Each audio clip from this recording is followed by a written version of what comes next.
The median sales price of homes in Dallas jumped 8.9% last month, and they're up 13.5% year over year. If you've been waiting for home prices to drop, please hear me, prices are not coming down in Dallas. Mortgage rates are falling off a cliff and are down almost an entire 1% in the last month. As a result, the number of people applying for mortgages increased for the fourth week in a row. The Fed is completely done with rate hikes, and everyone knows 2024 will be the year of rate cuts. The question is just how many and how soon will they happen? Housing supply is officially declining while demand is officially increasing. And what happens when supply goes down and demand goes up? Prices go up. My name is Michael. I'm a real estate agent here in the Dallas area, and every Monday I give you a weekly market update covering all of Dallas and Collin counties. We're looking for trends, we're tracking mortgage rates as well as mortgage purchase applications, as that's our best leading indicator to what demand is going to look like 30 to 90 days from now. We're looking at things like median list price, days on market, how many homes are having price decreases, and what's inventory looking like. And if you stick around until the very end, it's my favorite part. The top 10 rank both hottest and coolest cities and zip codes in all of Dallas and Collin counties. If this sounds like something you're into, make sure and hit the subscribe button. And if you're looking to buy or sell in the Dallas area, whether it's next week or next year, I'd love to connect. I've helped every one of these yellow dots find their little piece of Texas, and I'd love to help you too. Just call, text, or shoot me an email. All that info is in the description below. Okay, today is December 4th. Let's see what the data is telling us. And if this is an old video, you can click the playlist here and it'll take you to the latest weekly market update. First up is market news. As I said, home prices in Dallas are continuing to climb. I've been saying this every week. There's too little supply and too much demand for prices to drop here. So if you're one of the people who has been waiting all year for this housing crash to happen, you need to know the bottom is already in. Prices are not going down significantly, if at all, from here. Your best bet at a housing crash was because mortgage rates got to 8%.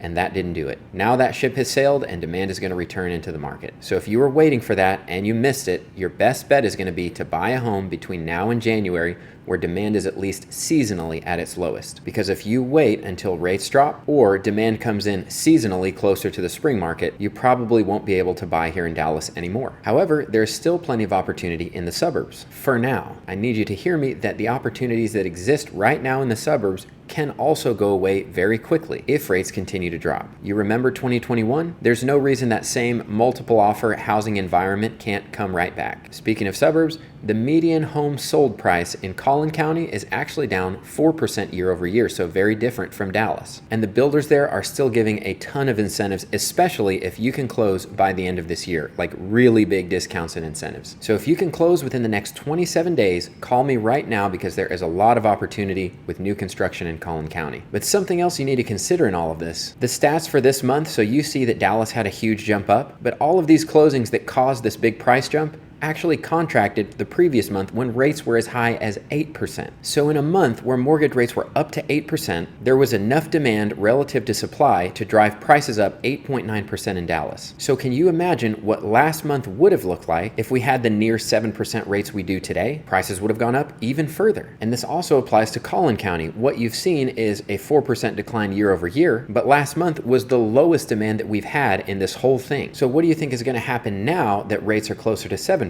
I'm betting that negative number is going to reverse in the next month or two. Long story short, if the sole reason you have not bought a house this year is because you're waiting hoping for prices to drop, forget about it, that ship has sailed. If, for example, you've been waiting hoping mortgage rates are going to drop so now you can afford a $500K home, forget about it. By the time that rates get that low, that $500K home is going to be a $600K home. Time is not your friend. If you can buy a house today, buy the absolute best house that you can today. Okay, moving on. If you're considering buying a home anytime soon, I've developed a new tool that is going to be a huge help for you, and I'm giving it to you completely free. This is the Max Affordability Calculator, and it will very quickly and easily get you in the ballpark of how much home you could afford today with today's rates and your personal financial situation. You just put in your fixed income and your debts, and instantly it will give you several different options to explore based on your desired financial comfort level. Where this calculator is unique is if you look down in this paragraph right here, it'll tell you exactly how much money you will have left every month to cover the rest of your monthly expenses based on the financial comfort level that you chose and the data that you put in. And this accounts for everything all the way down to your income tax bracket. Again, I'm giving this away completely free, so take advantage of it. If you're interested, there will be a link down below, as well as you can watch this walkthrough video that will teach you more about it. And if you've already used the calculator and know your numbers, you can go ahead and check out my ultimate first-time home buyer's guide that I just made last week, and it will tell you everything you need to know about buying a home. Moving on, let's look at national housing inventory. It looks like we did hit our seasonal inventory inventory peak a few weeks ago, and we are officially declining every single week from here on out. And this week we had a decrease of 13,158 homes for sale in the US. By comparison, last week we had a decrease of only 4,023 homes for sale in the US. Now, let's look at new listings. Okay, so new listings obviously this week took a huge drop, nothing to be afraid of. This happens every year on this week. We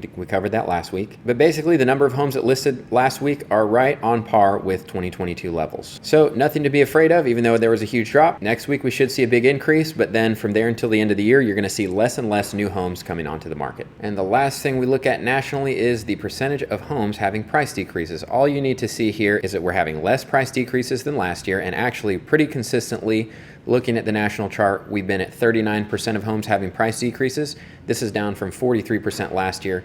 So we have consistently had 4% less homes having price drops this year than we did last year, even though this year mortgage rates have gotten as high as 8%.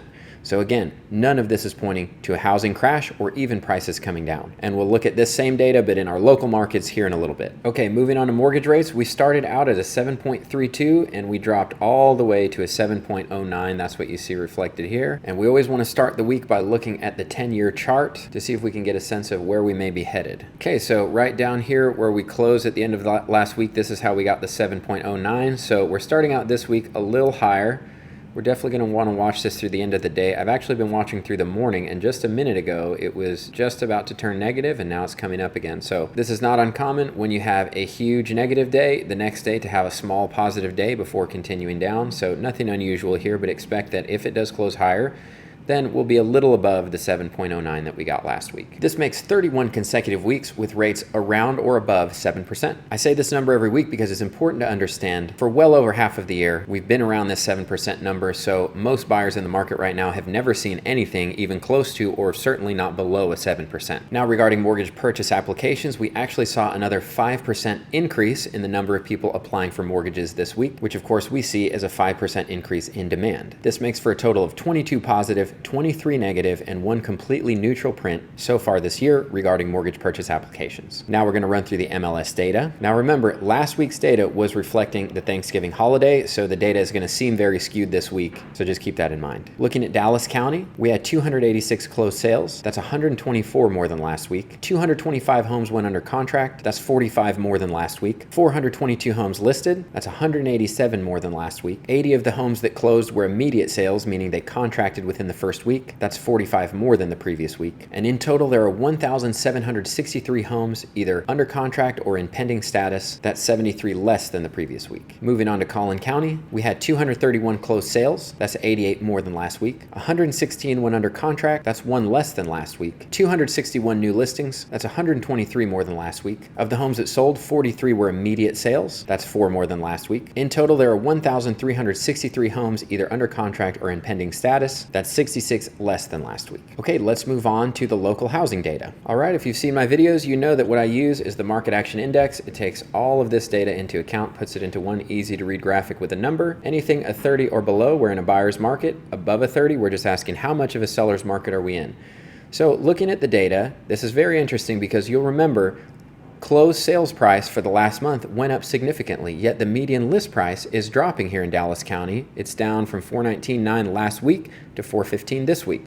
So what is this telling you? This happens every time this year, and it's why you need full context for the data, because you may be looking at this going, home prices are going to be the lowest in December and January, and while that's true if you look at the overall market, the homes that are having the price decreases are not the homes that you are typically going to want to buy. What you're seeing reflected in the other data is the homes that are actually selling are selling at high prices. The homes that are not selling and having price decreases are the ones that people don't want. So the data skews lower, making it look like all these homes are having price drops, when in reality, the desirable homes are still selling at top dollar, and the rest of the homes that didn't sell earlier in the year are going to have to keep doing big price drops until they find a buyer while demand is at its seasonal low. So again, it's just very important to look at the full context and not just to see one number and go, wow, prices are dropping, 415. This is week over week data, and this is not sold price. This is median list price. Okay, I hope that makes sense. Median days on market remains at that 49. The number of homes having price decreases we'll zoom in on. It's in a totally normal range at 45%. Inventory, just like the rest of the country, is declining. And the market action index is still just steady around this 42 number. So still just a slight seller's advantage, and it would be really weird if this thing started going up, which it did a few weeks ago slightly, but there's no way that this should go up in the winter market. So everything looks totally normal, and I just want you to see the number of homes having price decreases. We're down to 45.25. This week last year we were at 45.69, but the point is this cluster right here, that's how many homes were having price decreases every week, and we're still just well within that range. We're actually a little bit below it. Then I want you to see back in 2019, there's a similar range here. So I just want to show you that so you can see there's not some big price crash that's happening. Now let's move on to Collin County, look at the same data. Collin County, again, this is why you need to look at all of the data, because Collin County, the median list price has been holding strong. And in fact, the median price of new listings has gone up. That's because there's a lot of new construction here. And a lot of these builders will keep the prices high. Then on the back end, you won't know it unless you have access to the MLS and you're an agent, but they're actually selling at a big discount or giving a ton of incentives. So if you were just to look at this, you would think the median list price isn't dropping, but in reality, it had a drop month over month and is down 4% year over year in Collin County. And this is also why it's important to be working with an agent who can actually see this data, because all you're gonna see as the consumer is this outward facing 585 that's not dropping. So median days on market remains at 49. The number of homes having price decreases continues to drop for them, which we'll zoom in on. Their inventory has been dropping big time, and they have been struggling with inventory all year. So the second that demand comes back in here, they're gonna get hit really hard. Now, a lot of this is new construction as well. So fortunately, you constantly have new supply being created, but you absolutely can get enough demand to outpace all of that supply being built. And that's when you get to things like builder wait lists, which we had in 2021. Their market action index as well, a 43, took a little dip this week, but it's still in that 42, 43 range. Just again, all we're looking at here is there's no sign of a market crash, and this is in the lowest demand time of the year with rates the highest they've been in decades. So looking at the number of homes having price decreases, we're all the way down to 46.45, which a year ago we were at 55.27. So we have way less homes having price decreases than we did a year ago. And if we look at a normal year back in 2019, 46.12 compared to 46.45, so we're right there in the normal range of what a normal market would look like. Okay, now we're moving on to my favorite part. This is the top 10 ranked charts. These are the hottest and coolest, both cities and zip codes in all of Dallas and Collin counties, and this is using that same market action index number that we just talked about. So we're starting with the absolute hottest cities. The number one city remains Carrollton, Texas, followed by Coppell, Texas. Louisville heats up one this week. Duncanville cools off one. Saxe heats up two. Prosper cools off one. Irving cools off one. Plano heats up one. Richardson jumps back onto the list at number 9, and Garland remains at the number 10 hottest city. Then we like to zoom into specific zip codes, because remember, 30 or below is a buyer's market, so by the time we get up to 61, this is still an incredibly hot market. So the absolute hottest zip code is Carrollton 75010, followed by Irving 75063, Duncanville 75116, Louisville 75077, Dallas 75249, Coppell 75019, Grand Prairie 75052, Carrollton 75007, Louisville 75067, and Dallas 75248. So those are the absolute hottest cities and zip codes. Now we're going to do the same thing looking for the coolest markets. And this week we have a new absolute coolest city, probably for the first time. But this is Ferris, Texas. It cools off one, and it's officially in a buyer's market that is below a 30, followed by Leonard, Texas, which technically heats up one to get to the second spot. It's also a buyer's market at 29.83. So this is the first week we've actually had two buyer's markets, followed by Whitewright heats up one, Van Alstyne remains, Seagoville cools off one, Salina heats up one, Rockwall remains, Farmersville cools off two, Sunnyvale heats up one, and Royce City heats up one. Now we zoom into the zip codes. The absolute coolest is Ferris, 75125, followed by Leonard, 75425, then Dallas, 75220, Whitewright, 75491, Van Alstyne, 75495, Dallas, 75219, Dallas, 75212, Rockwall, 75032, Seagoville, 75159, and Salina, 75009. Okay, that's it for this week. I hope you enjoyed the video. Make sure to subscribe so you don't miss any weekly updates. And if you're looking to buy or sell in the Dallas area, I'd love to connect. Just call, text, or shoot me an email. All that is in the description below. Thank you for watching. I'll see you in the next video.